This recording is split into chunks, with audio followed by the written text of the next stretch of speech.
Imagine this. A well-dressed man steps out of his car after a long day, only to be surrounded by flashing lights and stern voices demanding to see his ID. The man, an FBI agent. The reason, his dreadlocks. What should have been a routine interaction quickly spiraled into a tense encounter, leaving bystanders stunned and the agent in disbelief. In this story, we dive into an unbelievable moment where appearance overshadowed identity, sparking a powerful conversation about bias, authority, and what happens when assumptions go too far. Stay with us as we unpack every twist in this real-life drama, from the intense confrontation to the unexpected turn that left everyone speechless. What happened next? Let's just say it's a moment that proves why judging a book by its cover can lead to some shocking consequences. You don't want to miss this. The FBI agent, Marcus, had spent years serving his country, working behind the scenes to protect countless lives. But in this moment, none of that seemed to matter. As he calmly handed over his credentials, the officers hesitated, their eyes darting between his badge and his dreadlocks. Marcus could feel the weight of their doubt, their unspoken questions hanging in the air. Why would someone like him be here, driving that car, looking like this? Meanwhile, a small crowd began to gather nearby, sensing the tension. Whispers rippled through the bystanders. Some pulled out their phones, capturing the unfolding scene. Marcus stood firm, his voice steady as he explained who he was and why he was there. But instead of diffusing the situation, his words seemed to deepen the officers' suspicions. Why didn't they believe him? And what would it take to prove he wasn't the threat they imagined? As the minutes dragged on, the tension only grew thicker. Marcus, still calm but visibly frustrated, began recounting his most recent case, an undercover operation that had just wrapped up. He explained how his appearance, including his dreadlocks, was a key part of blending in during his work. But his words seemed to bounce off a wall of doubt. One officer stepped aside, muttering into his radio, while another stood firm, his hand resting uneasily near his holster.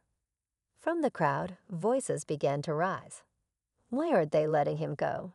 one person asked. "He's clearly showing them his badge." Another bystander, an older man, chimed in, "This doesn't feel right." Phones captured every angle, but no one dared step forward. Meanwhile, Marcus's mind raced. He faced dangerous situations before, but this felt different. How could someone trained to spot danger now be mistaken for it? And worse, how far would this misunderstanding go? The situation was reaching a boiling point. Marcus stood his ground, trying to maintain his composure as the officers continued questioning him. The tension in their voices revealed their uncertainty, but their refusal to back down felt like a line had been crossed. The crowd's murmurs grew louder, with some shouting for the officers to check his badge properly. Others looked on in silence, their phones still recording, unsure of how this would unfold. Then another patrol car pulled up. A senior officer stepped out, surveying the scene with a stern expression. Marcus exhaled, hoping this would finally bring clarity.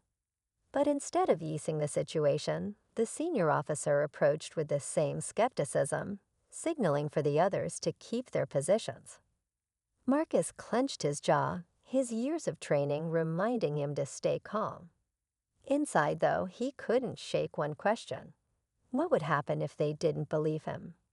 Just as the senior officer began scrutinizing Marcus's badge, another twist emerged.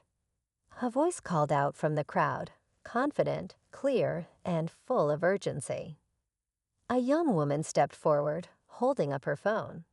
"I know who he is," she said, catching everyone's attention. "He's been on the news before. He's an FBI agent. I've seen him." For a moment, it seemed like the situation might take a turn. The officers hesitated, glancing at each other and then back at Marcus. But instead of diffusing the tension, the senior officer's expression hardened. "Step back," he barked at the woman, as another officer moved to block her. Marcus's frustration grew. He knew time was ticking, and every second this continued was adding fuel to a dangerous fire. And then, out of the corner of his eye, he saw someone else in the crowd making a phone call. Was this the help he needed, or was something worse about to unfold? The situation reached its peak when the person on the phone stepped forward, a local police chief who happened to be off duty. He'd been alerted by a friend in the crowd and recognized Marcus immediately. Walking past the line of officers, his voice cut through the tension. "Stand down. This man is exactly who he says he is." The officers froze, their disbelief turning to unease as the chief verified Marcus's credentials with a single glance. The senior officer hesitated, his authority suddenly slipping away.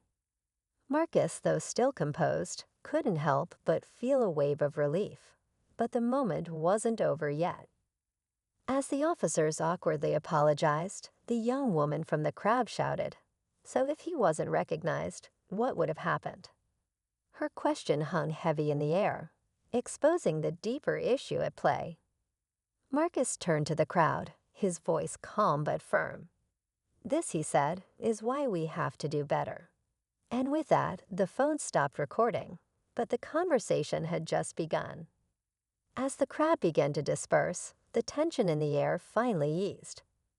Marcus took a deep breath, shaking hands with the police chief, who offered an apologetic nod.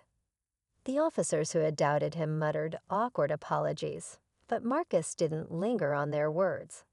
Instead, he turned his attention to the bystanders still watching, their expressions filled with curiosity and reflection.